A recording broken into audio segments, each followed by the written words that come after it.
To V or not to V? That is the question. I'm the TheFlannelFox Tim Swernick, and I reviewed V on the Nintendo Switch. V is a 2D puzzle platformer with metroidvania elements, originally released in 2010 by Irish developer Terry Cavanagh. Playing as Captain Viridian, your crew gets separated after a forced evacuation of their spaceship. Now in Dimension V, you have to track down members of your crew. In order to do so, you must traverse this colorful yet deadly dimension. Setting itself apart from the average platformer, in V, you're unable to jump. Instead, you're able to inverse gravity, allowing you to fall up or down. When originally released on PC, this mechanic was mapped to the V key. Now on Switch, mapped to the Y, B, or A button. This mechanic is pushed to the very limit, with new level interactions giving each area's obstacle a different theme.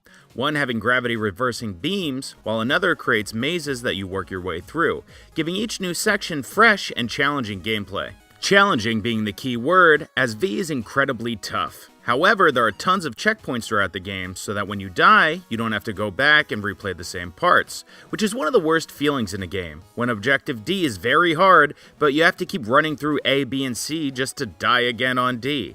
Having multiple checkpoints removes this annoyance, allowing you the freedom to die multiple times when exploring a new puzzle, which you can only solve by looking at the problem from a totally different angle. These platforming challenges are some of the most rewarding that I've experienced in years.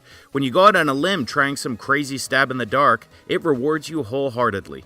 V is a large map that you explore, unlocking new teleportation hubs along the way to fast travel from section to section. When beginning your travels, however, you travel through vast sections of the map by falling up and down, sometimes flying 3 screen lengths until you reach the ground again.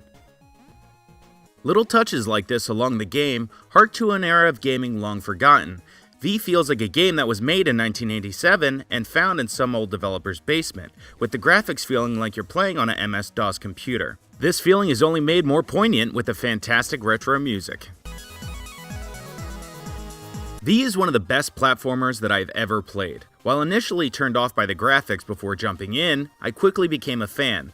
The seeming simplicity soon turns to a vivid orchestra in the heart of this game, leaving you with questions, frustrations, and a need to pick up that Switch and play again. The short yet sweet game will now be one of my top recommendations for a new Switcher.